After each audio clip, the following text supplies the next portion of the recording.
Good morning, students.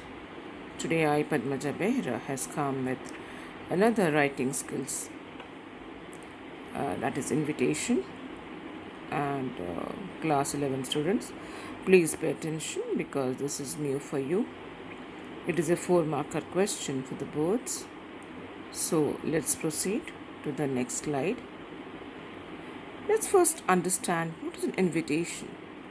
You all must be knowing that you invite your friends to a birthday party, or you get a wedding invitation, or you get an invitation for your school annual day. So, what is it actually? We ask someone to join us. The aim is to invite someone to our functions, get togethers, weddings, birthdays, success parties. You invite someone as a chief guest, and you invite someone to inaugurate your new office. It can be printed on cards, like that it will be or it can be drafted in the form of letters. Everything is fine actually. Now let's proceed to the format of a formal invitation. It is written in a separate line. Like first we write the name of the host and who is the invitee. Formal phrase like that is all mentioned in all the invitation. Request a pleasure, request your benign presence, request your benign company, seek your gracious presence, and then we mention the date, time, and venue, and of course the occasion and reason of invitation. Let's proceed. Now let's understand what are the characteristics of a formal invitation. It is meant for a lot of invitees. It is always written in third person. Simple present tense is being used, and in a formal invitation we always write the name of the chief guest, and but we never write the date on which we are writing this particular invitation, and no signature of the host is required. Just that we write RSVP on the left hand side. What do you mean by RSVP, children? You must have seen always. It means that reply to the sender. Whosoever has given you the invitation, you must reply back to him or her. Why? You must have that much manners and etiquette to at least confirm that I have received an invitation. You can come or you cannot come.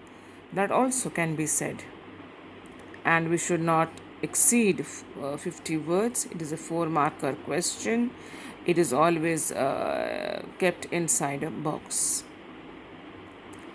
A formal invitation for an individual. So what are we going to do? We'll include the name of the invitee, and we should write complete sentences. It should not be broken into phrases or words. The rest of the details remain the same, and it has to be written in 50 words, and of course a box has to be placed. That comes in under the format of invitation. Now let's know what the different types of invitation. One is formal and the other is informal. Formal, from organizations, schools, companies. There, how when you write an invitation, you can begin with, I would like you to come. Would you like to come? I wonder if you would like to come. Informal, personal invitation to a friend or relative. Suppose you are going to celebrate the success of your results in the board examination. You can write like that. Will you come? Why don't you come? How about coming with us and celebrating the success party?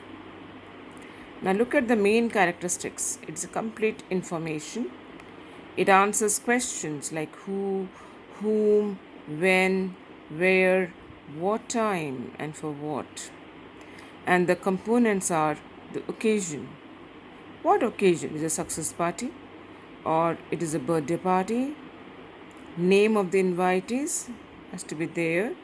Date, time, and venue, of course, and name of the chief guest. Now let's proceed to informal invitation. It is always written in a letter format, that is the informal format. It is persuasive in nature. What do you mean by persuasive? Somebody is persuading, the host is persuading you to join him in a success party. It is written in first person and the salutation is dear and name. There is always a complimentary clause. Then here, the date of writing the invitation is given. Just remember that, whereas in a formal, you don't write the date. The sender's address appears on the left side and we can use any type of tense. Now let's understand the rules. Like I told you, acceptance and refusal. There are two types. When you accept invitation, that is acceptance. When you refuse means you don't have time or you are packed somewhere, you are unable to attend, then that will be a refusal.